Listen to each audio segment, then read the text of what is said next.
So we say the industrial building is 1, a warehouse, store, or go down that will be used for raw materials, work in progress, or finished goods. So whatever store you have, whatever name the store goes for, it's going to be an industrial building. Then 2, a building in use for the welfare of workers.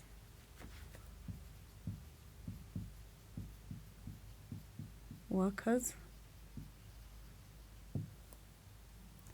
3, this, let's say like staff pavilion, prescribed labor quarters. 4, educational buildings.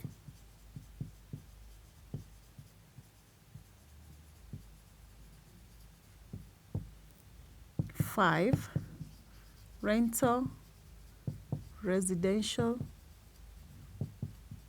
buildings in planned development areas.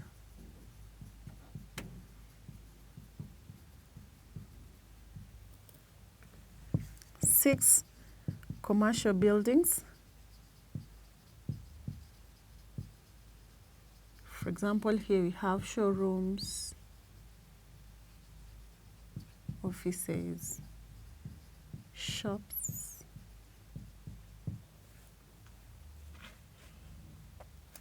Then we have any building that may be gazetted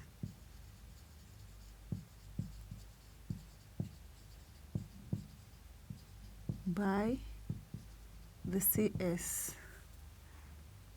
as an industrial building. This is cabinet secretary. So when you talk of qualifying costs, therefore, we say capital expenditure on any of these shall qualify for IBD. So a warehouse, a go down, a building in use for the welfare of workers, prescribed labor quarters. We're saying it is prescribed because it must be approved by the Ministry of Housing. So it must be a house that is approved. It has the basic amenities that are expected to be in a house. Educational buildings, this will be training buildings, hostels and such.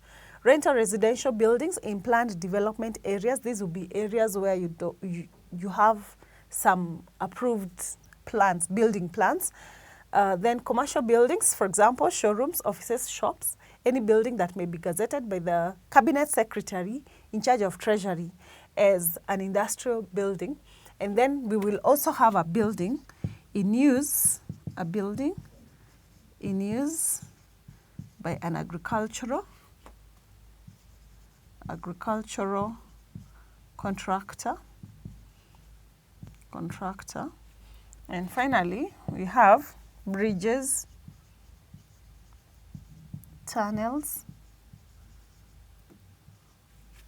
and hydro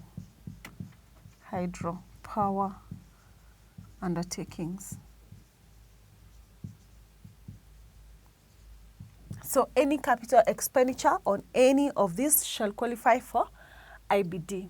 Now, let's look at the non-qualifying cost. So non-qualifying cost means that although the taxpayer has already incurred that cost, in relation to these buildings, it is not going to attract IBD, or he's not allowed to deduct it against his taxable income.